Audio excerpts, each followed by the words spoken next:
is it the specialist knowledge and expertise that puts the specialty in spec gas and equipment?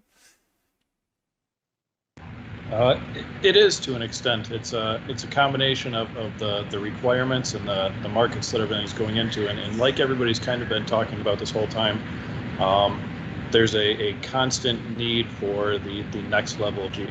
And I really like what Doug mentioned about how we all kind of inadvertently support ourselves. I'd be nowhere without the cylinders that Romary is able to provide from Luxfer and the analytical equipment that was able to come to us from Servomex.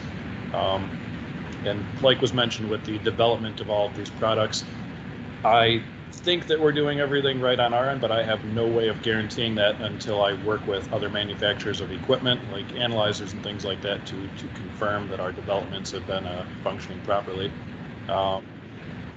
Like was mentioned before, it seems like almost every business you go to, if you're out doing any sort of sales call, has some sort of a specialty gas use nowadays. Sure, thanks, Kevin. And Romary, presumably it's the same feeling for you? Yes, of course it is a feeling, but what I should also insist on, it's not my own experience, it's the collective intelligence of experience of the Luxfer peoples.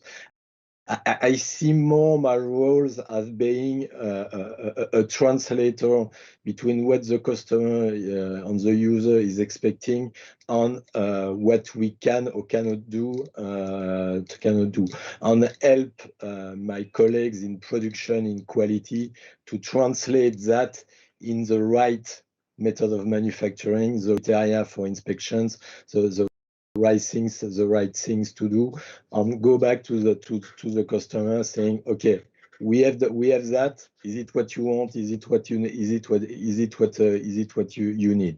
And if not, so go back and on that relationship between the two.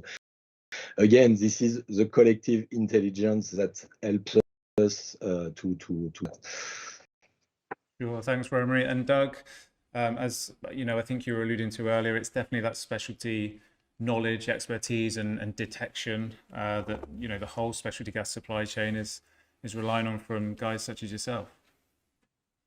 Yes, it's a collaborative group. I mean, that's why we have gasworld, we have semi.org, and other industry societals that we meet and participate in, because we get to learn during the processes. We get to talk to people within the business to understand where the trends are going and what's happening.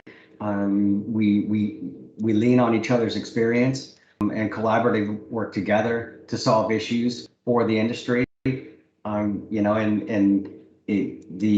customer in this point is always striving to do and to striving to be better. That constant push goes right through the chain, the supply chain. In Europe, where the specialty gases might be shrinking, if you're going to put a fab someplace, you have to think about all that infrastructure that you have to have around it to be able to support it.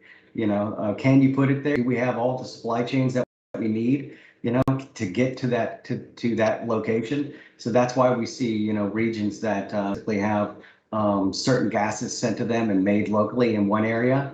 And then in another area can be completely different. But very interesting, fast moving, always changing.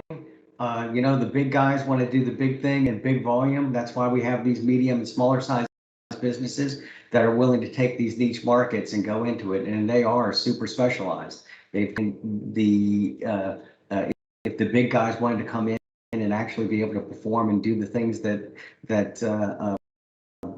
Weldcoa does, would need that expertise, and they're focused on their part of the market, which is the big bulk gases. And we've got Kevin to build those specialty gases, which is an art in itself, just like the equipment that measure that gas.